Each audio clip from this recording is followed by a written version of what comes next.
Welcome back to Count Me In, IMA's podcast about all things affecting the accounting and finance world. I am your host, Adam Larson, and I will be previewing episode 51 of our series for you. In this episode, Mitch spoke with Dr. Kelly Richmond Pope, an associate professor in the School of Accountancy and Management Information Systems at DePaul University in Chicago, Illinois. Mitch asked Kelly about her various passions and how she works to combine them all in her accounting classes. Kelly is an education innovator who is an extremely engaging and thoughtful speaker. So at this time, I'd like to bring you episode 51 of Count Me In with Dr. Kelly Richmond Pope.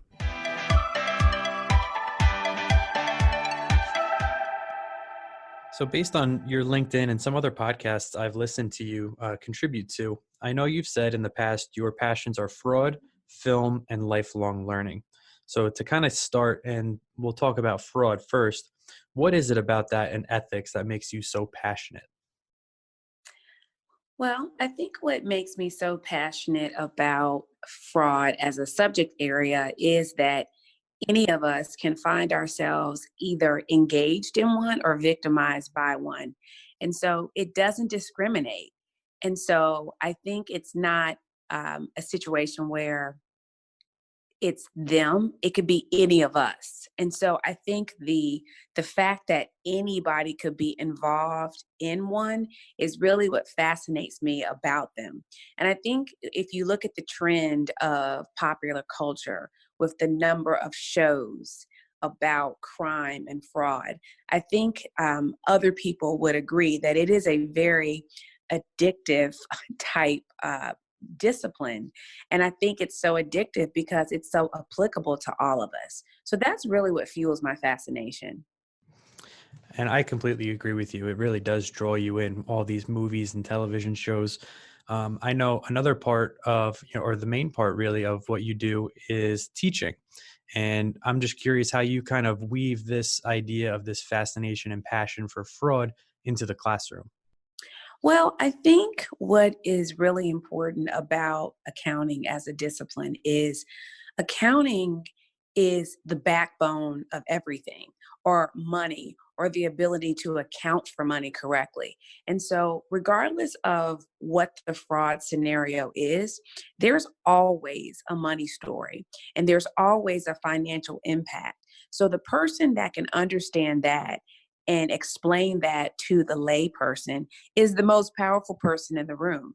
So, I use fraud as a way to really invigorate my accounting classes and my accounting students so they can understand the power that they're learning. Because I think that fraud and ethics is the absence of accounting done right. And so, really helping students and even adult learners or corporate learners understand the power of this information is important. And I think the fraud stories are so powerful, but there's always a money story in every case. And so if we can better understand that, then it makes for a more enriching learning experience, whether that's the classroom, whether that's a CPE session, whether that's a training workshop. So I use that really as part of my secret sauce, if you will, when I'm doing a presentation. And then I suppose the next step is where we can start to weave in that second piece of your passion triangle, if you want to call it, and film. So in addition to just basic fraud and ethics curriculum in your accounting courses, how do you go about working in film and media? Are there any specific examples you'd like to share? Well, I had a crazy idea about 6 years ago that I could create my own film. And so I did. I enrolled in a film fellowship program with Cartemquin Films, which is a film collaborative based in Chicago. And I learned the business and the creative aspect of filmmaking. And I wanted to bring that type of storytelling into the accounting discipline because I think that stories are a way that we communicate and a way that we learn a lot of information. And I wanted to create my own. So I did this 6-month film fellowship program. And out of that was the birth of my documentary called All the Queen's Horses. And All the Queen's Horses streamed on Netflix for a year from 2018 to 2019. And It now lives on iTunes, Amazon, Google Play, DirecTV, YouTube. And it actually was the #1 documentary on iTunes, Amazon, YouTube, DirecTV on its first debut, 2-week debut weeks on that platform. But I think it shows the power of a great story. But I'm teaching accounting through that, through the story. So that's how it really merged the two. I didn't always want to be in the situation where I was relying on another filmmaker to hit the key points that I wanted to hit. So I just said, you know what, I can do it myself. And I think it's really important when someone from our profession makes a film, because we're going to go about a film in the way that an accountant needs to pull out these key topics, which is very different than a traditional filmmaker may pull out key topics. So I think film and accounting go hand in hand. That's really interesting. And I can certainly appreciate the perspective of knowing the steps to go through the process and convey the right message through the story. But everything you just said leads perfectly into step 3, which is lifelong learning. You already talked about, learning how to make a film and going through that program. So what else are you really interested in learning about when it comes to accounting, media, whatever it may be? Well, I think one of the things I like to do is I want to encourage my students to be lifelong learners. I really stress in every class that I have is that it's not about the test. It's not about an exam, whether it's the CMA exam, whether it's a CPA exam, whether it's the CFE exam. It's about your quest for knowledge and this lifelong learning desire that you need to have in you. And so it's something that I instill within my students, but it's also something that I personally believe in. Last weekend I took a jewelry making class because I was tired of going to the store and buying jewelry when I felt like, you know what, I can make what I have in my head. Why am I searching for it? Why can't I just do it myself? So it really sort of is part of my personality and my quest to want to always keep learning. If you think about your brain as a muscle, which it is, we go to the gym, we work out our other body parts. We need to still work out our brains. And the only way we can do that is by learning, continuing to learn, wanting to learn challenging subjects, whether that's a new language, whether that's learning how to cook, whether that's something that's sort of outside of your comfort zone. But what I found is there's so many compliments to the accounting profession that most everything, all roads lead back to accounting, is what I like to say when I'm in an audience of non-accountants, because it's really true.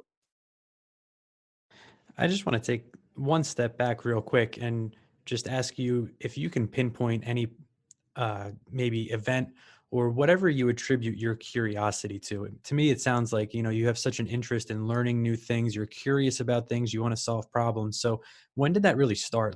Well, I think my interest of being this curious creature really comes from being a professor. I mean, one of the beauties of being an educator is every class is a new slate. It's like a new canvas where you can try new things and think about innovative ways to convey information to an audience that doesn't know what you're going to tell them. So that in itself is a 10-week challenge that I'm presented with every time I have a new group of students, or every time I do a workshop or an invited talk somewhere. I look at that as a new challenge. And so one of the things that I enjoy is the ability to always be able to reinvent and recreate yourself. I never wanted to do something or be in a position where I did the same thing every single day.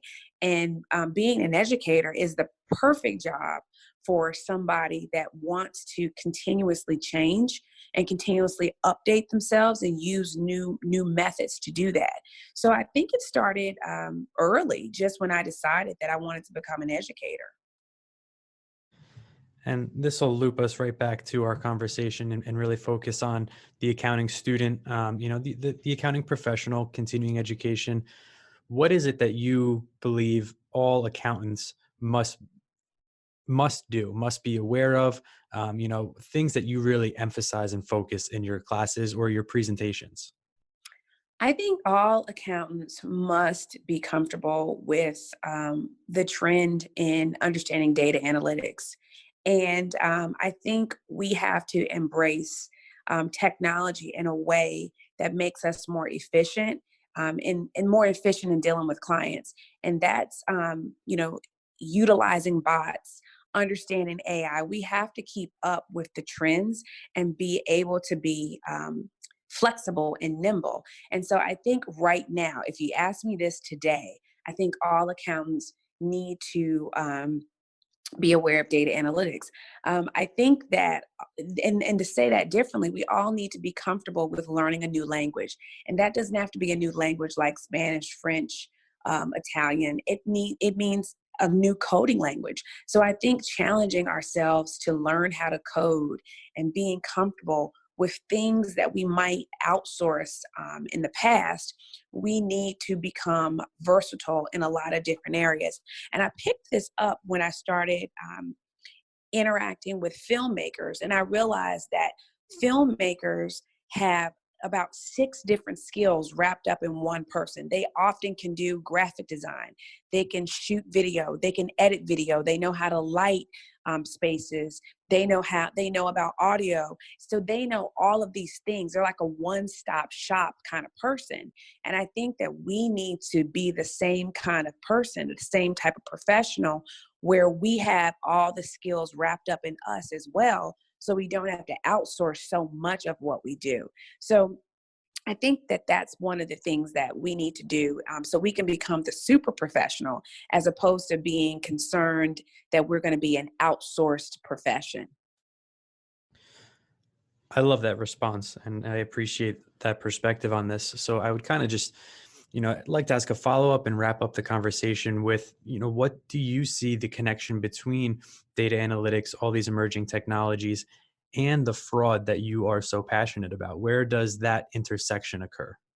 Well, that's a really interesting question, because I think with the use of data, data will allow us to observe behaviors, pick out trends that the human professional may not be able to do as quickly, because we have so many personal biases that enter into our judgment.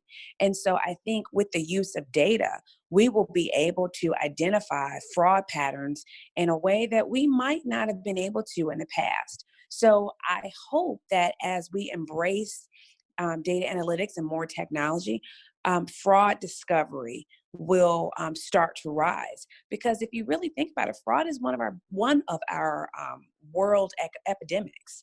And so if we can use data as a way to minimize the impact of fraud, then that will be a good thing.